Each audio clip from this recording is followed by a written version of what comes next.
Okay, we're on our, going to do our last hole of the second round of reaming because we didn't get it right the first time. 5.533. I shouldn't say the other one cut undersized. It stopped cutting oversized because the the .249 would still fit in the hole, which is what the reamer was supposed to be. So that was good. But, you know, it would have been nice if it would have just stayed the same. 5.333. Alrighty, so this is our last one.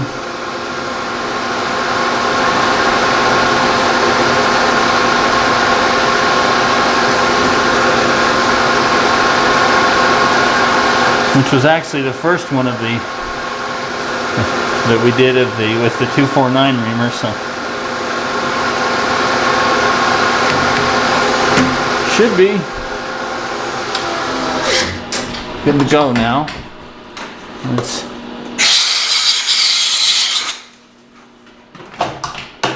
check, like, say this one. That's after we've cut a bunch of them. Hopefully this one isn't cutting undersized because these pens are just a hair over 250. No, it is.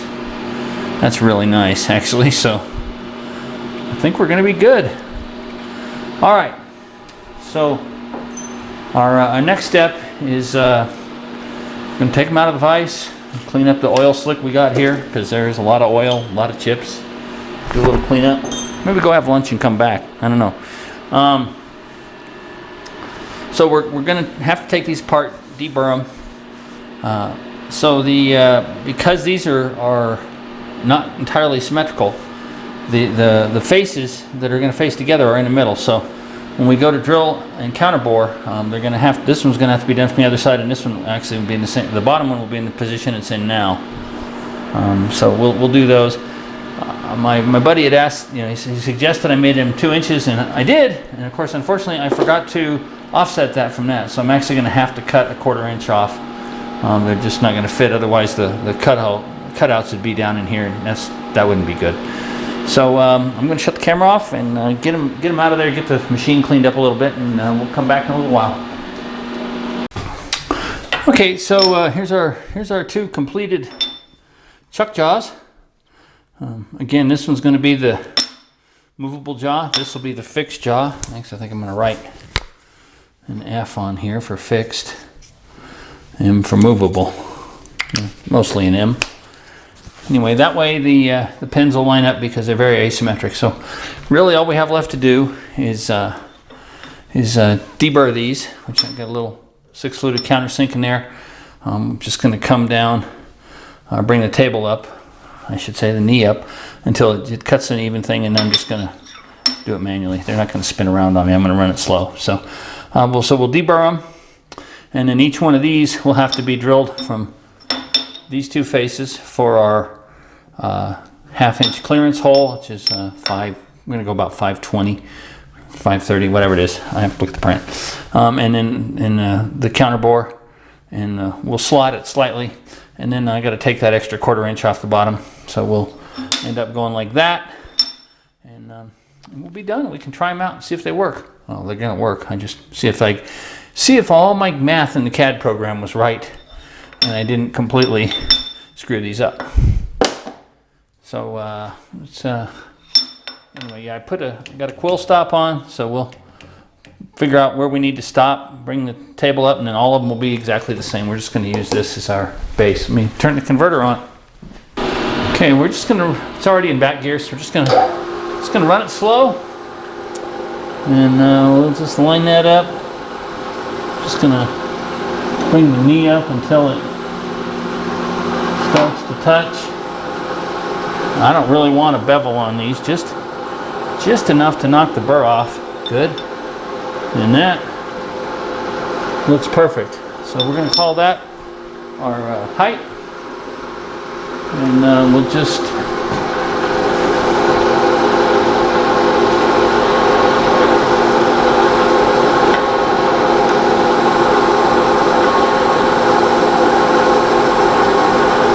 I think we'll move the table over a little bit just so that it's in the middle. But this will only take a minute. Okay.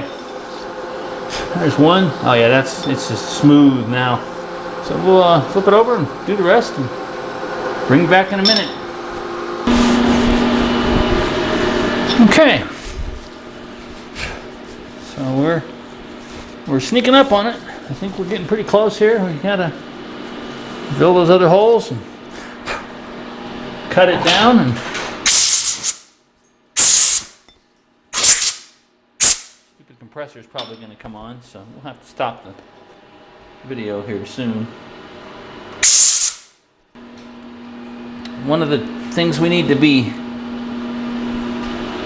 sure of, which should work fine, so we know they're going to go together like this, so we're just going to put a pin in on each one, kind of at random, and they should go together like a glove.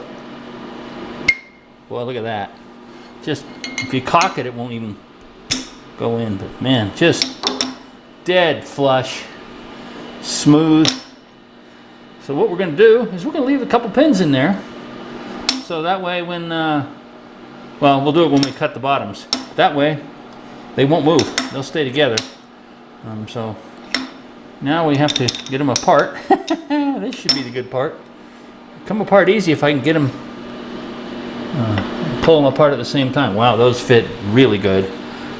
Nothing to complain about there. So we're going to, this is our movable. Whoops. Yeah, there. I turned them around, didn't even realize it. So there we go, we're good. So we're gonna set them up in here with some parallels, drill our holes, and do that on this one, except we're gonna do it from this side, so our datum point's gonna be the opposite.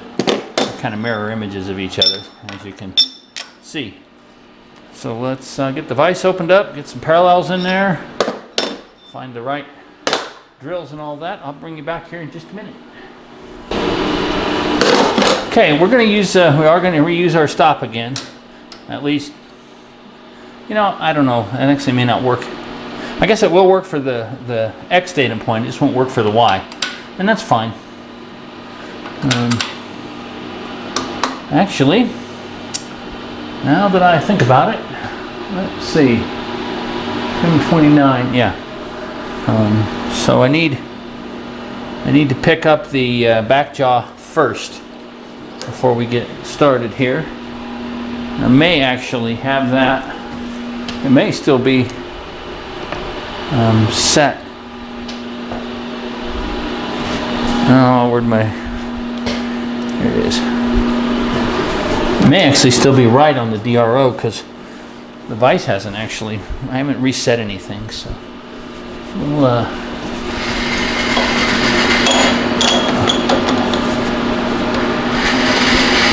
Just come over here and see where we're at.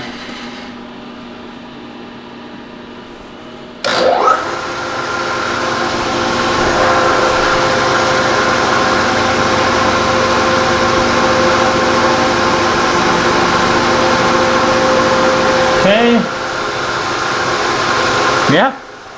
Yeah, we're still good on this. Brakes there.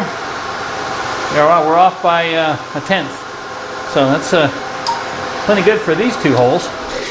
So we don't have to actually reset our Y-axis, it's the X. So we'll butt this dude up here.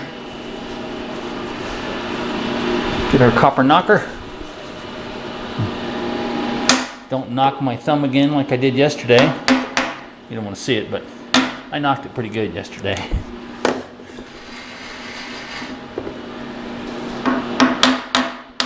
Okay, we're good there. Alrighty. So our standard Kurt jaws are, I think it's 3 7/8 apart. Yeah, I think that's right. Doesn't matter. I have ordinate dimensions on the drawing, so I need to put the edge finder out just too soon. Need to move that back over and take it out of back gear here.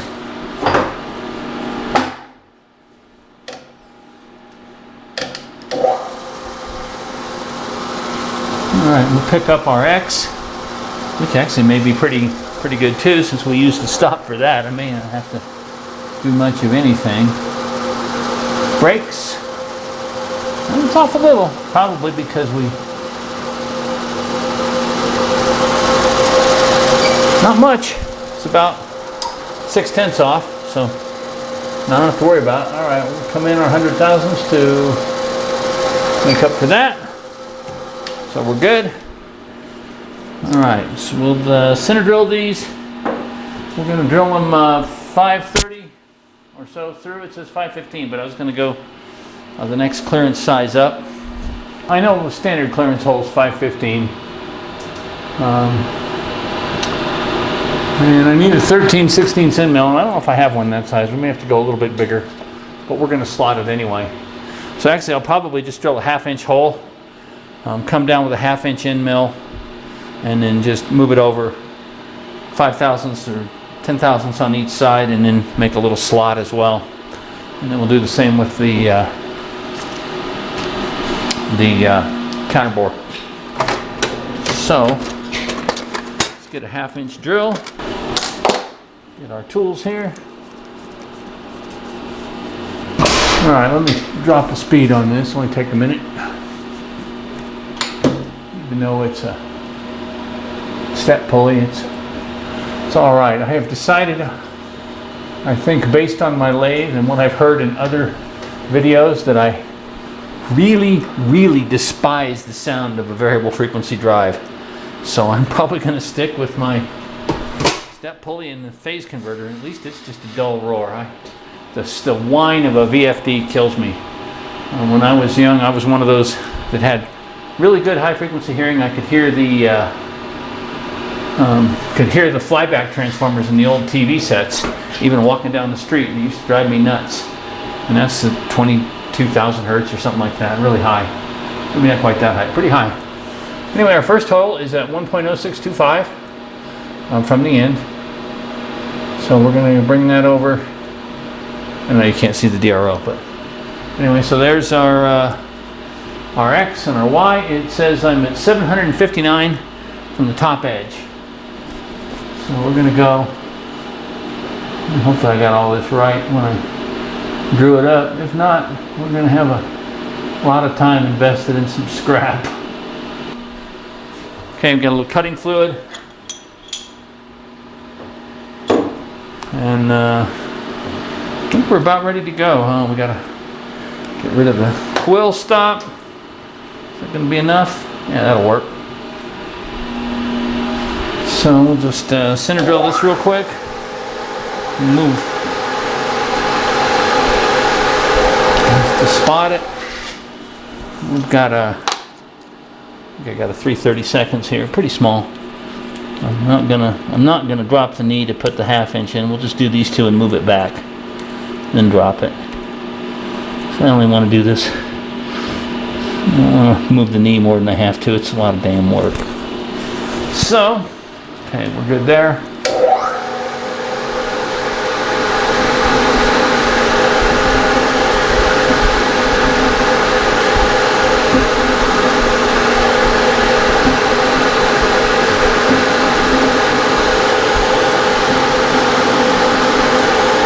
We got an inch of clearance underneath these with the parallels, so I'm not too worried about hitting the vise. Just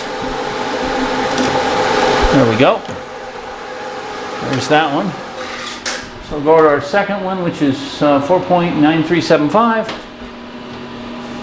Lock our table.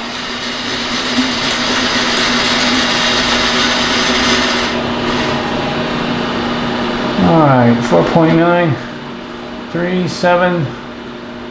We can't get 5 because this one only goes by 2s on the tenths, but 9374, since it's a clearance hole for a bolt, who cares?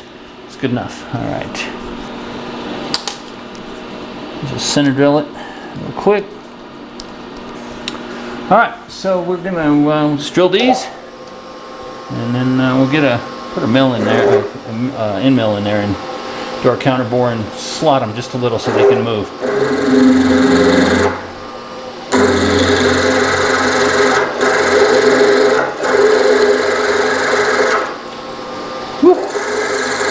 Cuts good. Got to back off and break the chip on this one though. It'll shoot them big long stringy buggers everywhere. Smoky.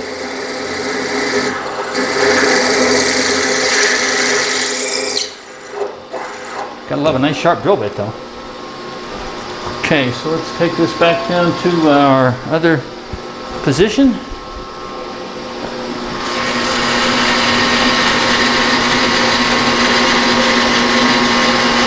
This is 106.25, 628, 626. I think a 10 is close enough.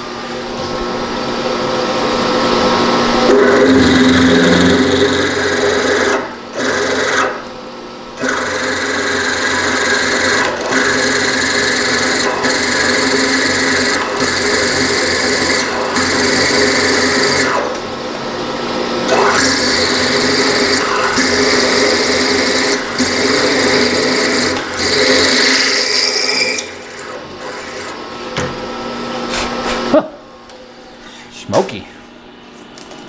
Okay, those look right. At least they're in the center, more or less, of our little pattern, which they're not dead center anyway, but the pattern clears it. So, okay, we'll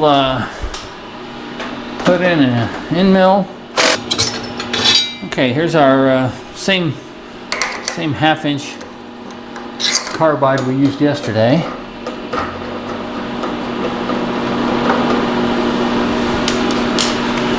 And, oh, I gotta bring the knee way up. I may actually break down and use my little drill. I don't really like it. It works. But one of these days I'm gonna spend the bucks and get a real feed for it.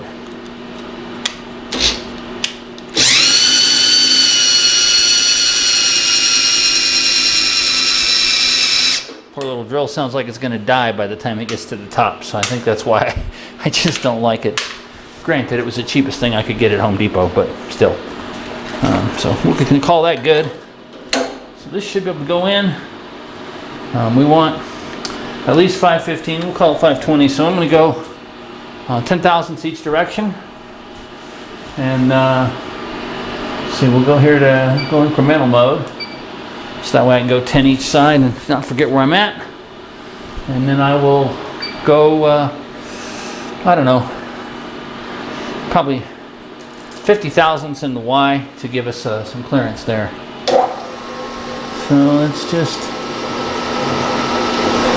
I'm going to just eyeball this so I can see when it comes through. Hang on, my head's probably in the way. There we go. We'll call that good. Alright, so we go 10 thousandths each direction. Unlock the table.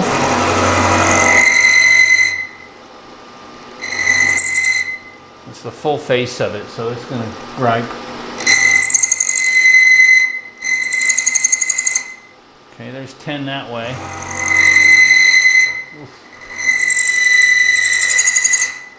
Alright, that's 10 in each direction. Well, that's noisy. I'm going to, I think I'm going to plunge the rest of it. So I'm going to go back to 0. And I'm going to go 50 thousandths on the Y. Might need to slow this down, but I feel like changing the pulleys and putting it in back gear. So we're just going to put a little lube on it.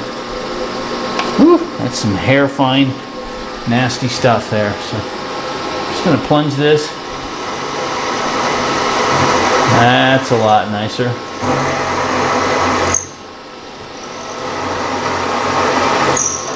Alright. So we'll lock it there. We'll go over our 10 thousandths and then back to 0 to make our slot. There's good that direction. We'll go over 10 the other way.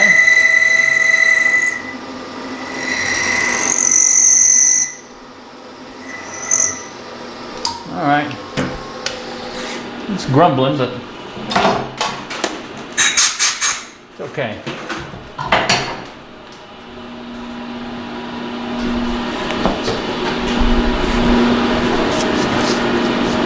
Yeah, it actually looks pretty nice. It's not, it's nice and smooth inside, so that'll do.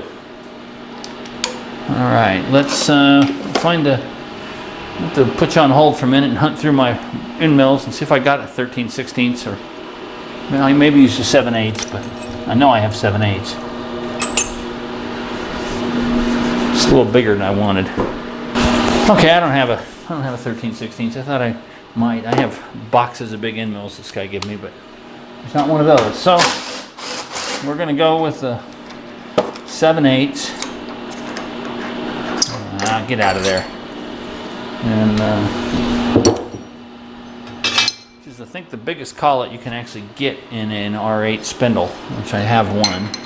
Had to buy it separate. It didn't actually come as part of my set. And I hope, nope, got to drop the knee a little bit. There we go. So we can get that in there. Big mother. And then that's it right there. Then we'll move it over and do the same thing on the other side. Okay. So we're going to reset our Y back to 0. I'm in incremental mode, so we didn't lose our initial positioning.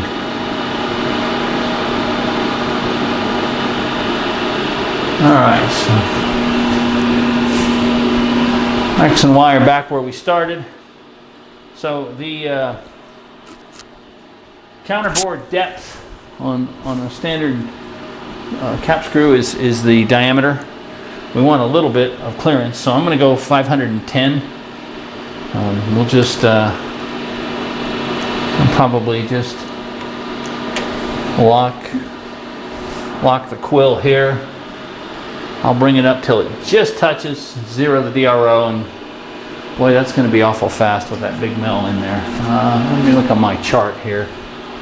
Yeah, you know what? Much as I don't want to, I don't want to spend the time, but we're going to have to change the speed and put this thing in back gear. So let me do that real quick. That's 270. Which is fine. So let's just bring it up till it touches. This is not critical. It just needs to be at least as deep as the bolt head.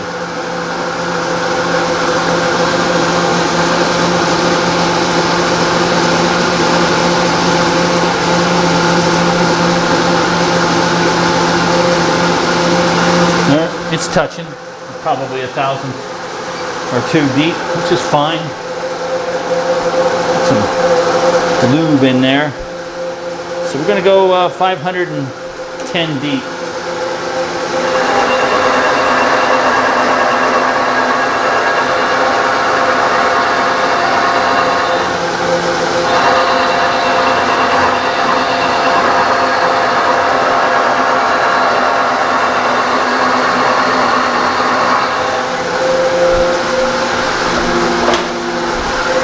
Give it a little bit of juice.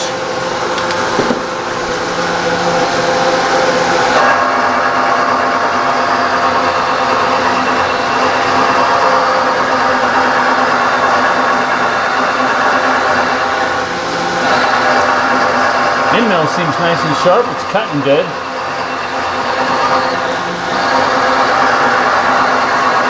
All right, we got 300.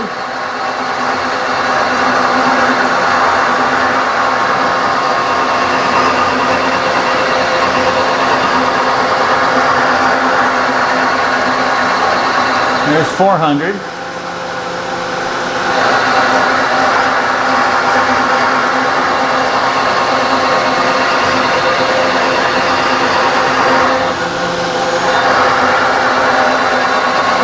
All right, there's 510. Now, I think we'll just see if we can move this one without having it chatter like hell. So we're going to go 10 thousandths on each direction on the X.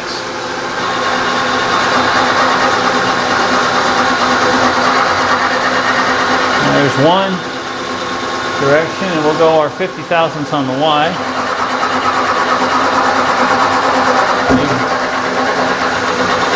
Yeah, it is moving now. Don't like that. That's a lot of cut for this mill.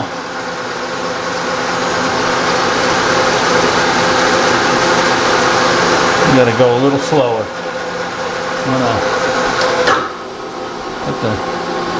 put it down in slow here. So this is 135 RPM. So let's see if we can't make this a little bit happier. And I'm gonna feed it slow because it's half-inch depth of cut with a 7/8 end mill. And it's taking a lot of metal out. Probably should have done this in smaller passes, but I didn't put the quill lock on. Okay, there's 30 thousandths, 35, 40. A little more cutting oil in there.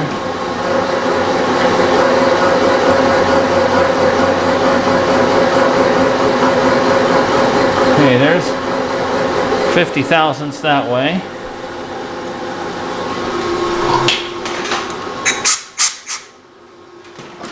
Now we'll go back another 10 the other direction on the Y, or the X I mean.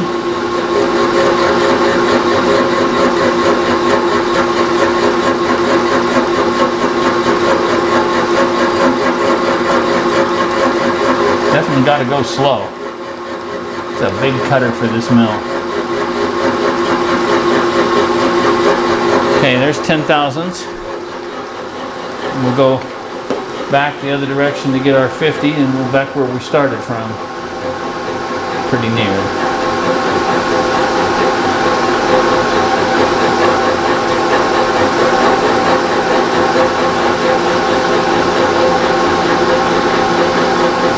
Okay, there's our Y. I'll just come back to the center on the X. We should be good to go on this hole, and we'll do the other one.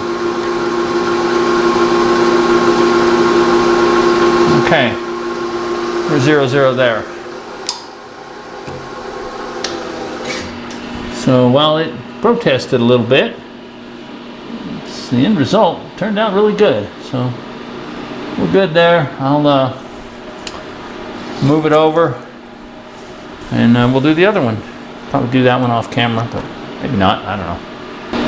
I'm gonna put the quill lock on it. I'm gonna plunge most of this. I think it'll work better. So turn that DRO on. Move our quill lock up. We're gonna 0 that. And bring this up till it just touches again. There we go. We're going to call that good this time. 0 that. And then we'll bring our table up 510.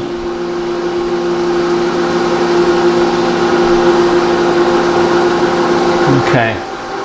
So now we're just going to plunge to the quill lock, and it should protest less, I hope. Any oil left in this can? Not much. Hang on.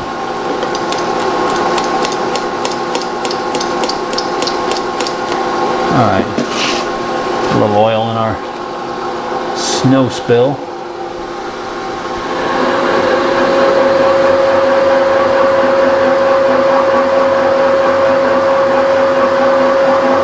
I guess we plunged before. I just used the knee to do it. This will just be a lot easier. Plus I can break the chip. A lot easier.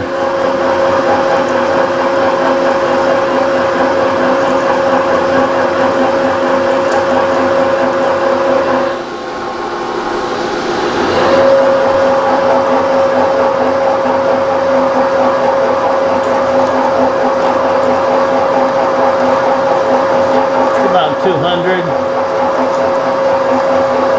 About 250.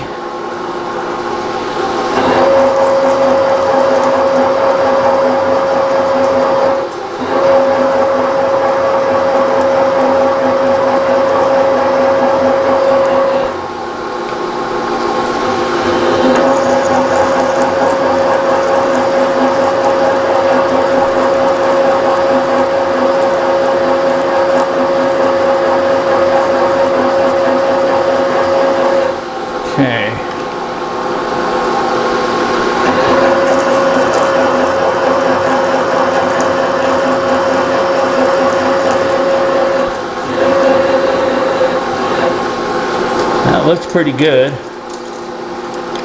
And it's up against our stop. When I get,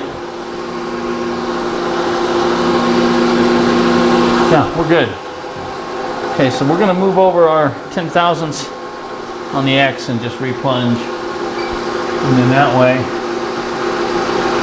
we won't have so much side load on it, and then we'll finish it off that way. But this works pretty good. Should work pretty good.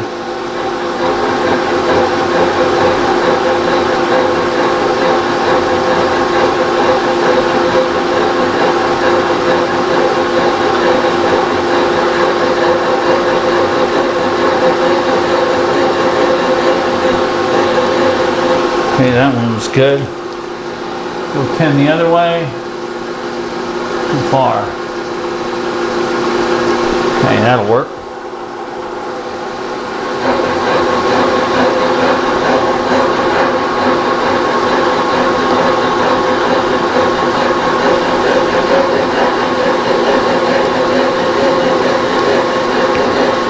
Okay, that's easy. Now we're going to go our 50 on the Y, and it'll probably complain a little more on this when we plunge it in, but it should still be pretty good. All right, here we go.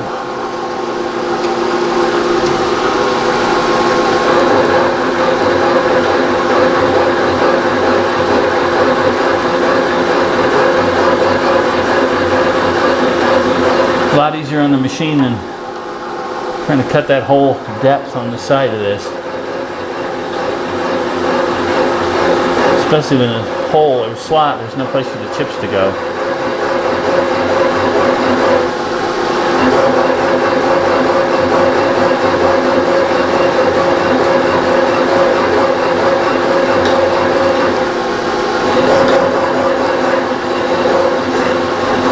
Okay, we're up against our stop. We're gonna go, let's go back on our X, the other 10,000ths, and then we'll leave it down and move them and smooth the sides out. This was definitely a better way to go.